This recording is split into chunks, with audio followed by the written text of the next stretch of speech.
Hi, it's Kristen. Welcome to my new homeschooling channel. I'm super excited that you're here. I'm so thankful that you jumped over from my other channel. If you are new around here, I have another channel called Raising Nobles, and I do primarily DIY videos over there. I started adding in some homeschool content as well, and the more I learned about YouTube, the more I became aware that the better thing to do is to have a separate DIY channel and then have a homeschool channel exclusively just for homeschool content. So I appreciate you coming over here, as I mentioned in the other video, kind of announcing this channel. It's really hard starting a channel from scratch. It's difficult, to put time into making videos and editing and things like that, and then to only have them get, a handful of views, and you're kind of like, oh, is it even worth it?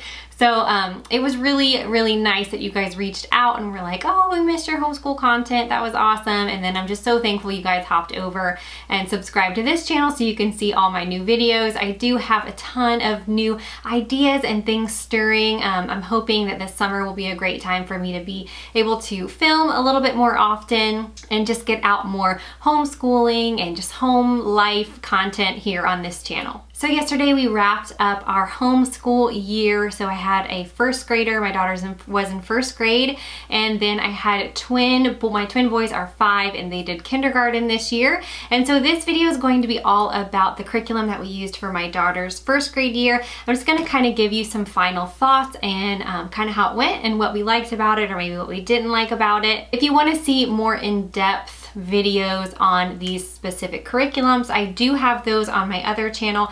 I'll link them down in the description below so you can check those out if you're interested. So I'm just going to start by talking about our language arts curriculum. And so you may know we love the good and the beautiful in our house for language arts. So that is what we used for my daughter. We did the language arts and literature level 1. We absolutely love this curriculum. I can't say enough good things about it.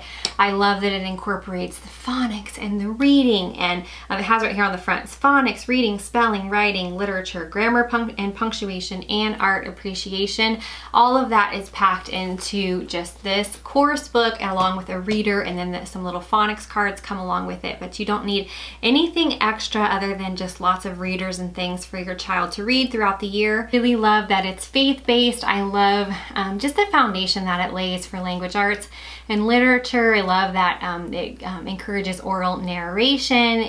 The art appreciation aspect is really fun, along with like poetry and things that maybe I wouldn't add in on my own, but having it just right here in front of me ready to go makes it super simple to incorporate those things in her education. Something else that I really, really love about the Good and the Beautiful language arts is that it is open and go. So I do not have to plan ahead. I don't have to worry about what's happening a couple weeks from now. It literally tells me what to say to my daughter and, just walks you through every step of the way. It's almost like it just holds your hand and just walks you and your child through the entire year, and I absolutely love it.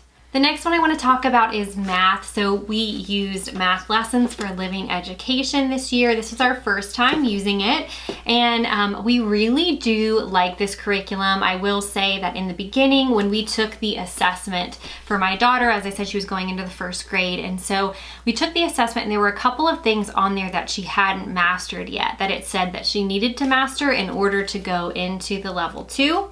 So we decided to go ahead and do the level 1 like it suggested.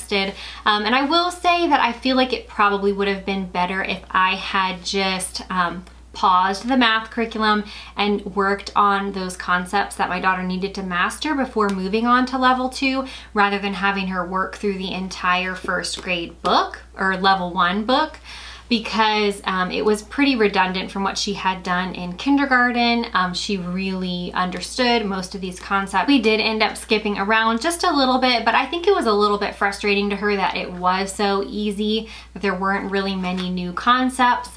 We did the math level K from the Good and the Beautiful last year, which is, in my opinion, very advanced for kindergarten. And so then moving to the math lessons for living education, it's just a lot more gentle in its approach, and it is not advanced. So it really just kind of went over a lot of the things that she covered in level K.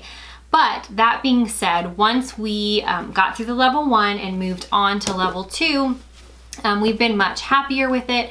She does like a little bit of a challenge, so if something is too easy and just too redundant over and over again, she gets a little bit frustrated by that. So the level 2 has been much better for her.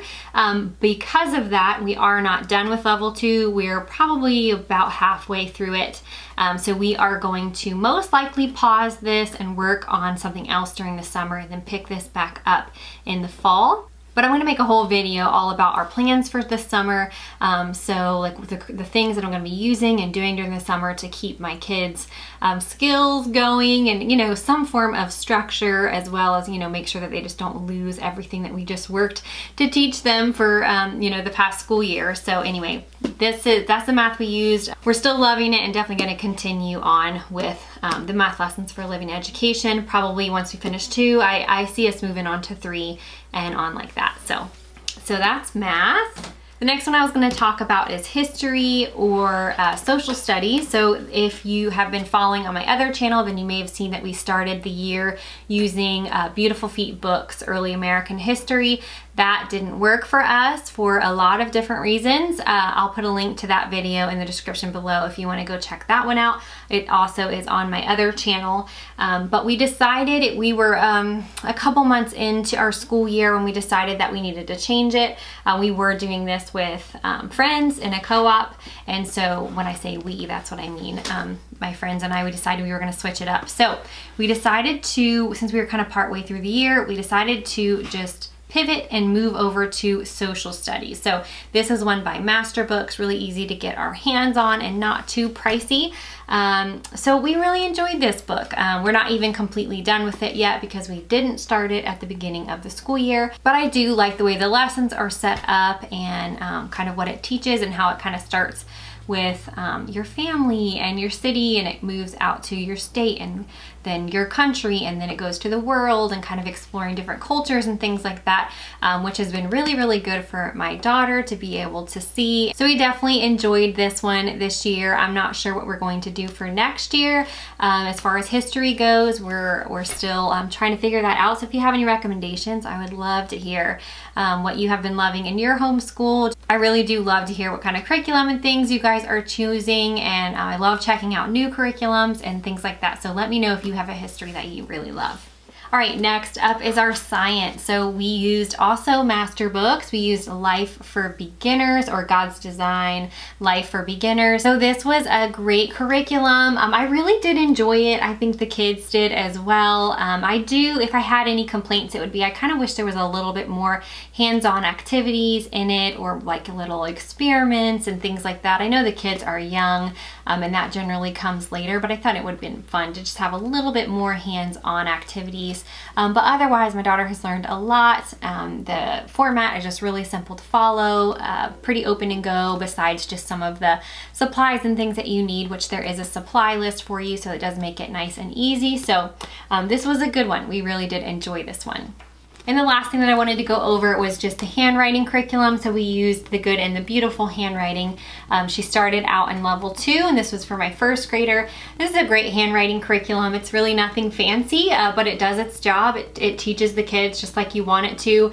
It starts out, you know, a little bit easier, and then as you go through the book, it gets a little more difficult, and the words they're writing are longer and smaller spaces, things like that. So we definitely have enjoyed the handwriting. My boys are doing it as well. And then she moved on to the level 3, which has the cursive in it, which she's really been interested in learning cursive.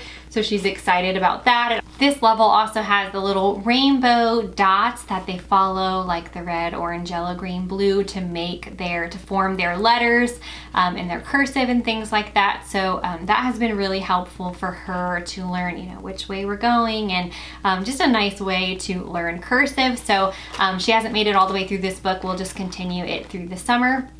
But this is a great handwriting curriculum if you're looking for one. So other than that, we just did a lot of reading this year, reading together as a family, as well as her reading on her own. I've been able to keep lots of new readers ready for her. So whether it be from our library or from the Good and the Beautiful library online, I really love buying the books from there. They are not too expensive, and stories are really cute, and I love the illustrations and things like that. So that is one of my favorite places, honestly, to buy readers. As I mentioned, I am gonna have a video talking about our summertime plans, what kind of curriculum and things we're going to still be doing during the summer, more like workbooks and that kind of thing, nothing too heavy, but just to keep, you know, things fresh in their mind so they don't forget anything. Otherwise, that's everything for our first grade. I'm gonna be filming our kindergarten one, so you'll be seeing that video as well, just kind of the same thing of like what we used, what we thought of it. We did have a few changes in the kindergarten curriculum through the year, so I'll make sure to explain all of that in that video. But otherwise, thank you so much for watching this video today. If you enjoyed it, I would love it if you would give it a thumbs up, and if you wanted to share it with a friend or something, that would also mean a lot. Again, thanks for watching this video, and I will see you in my next one. Bye.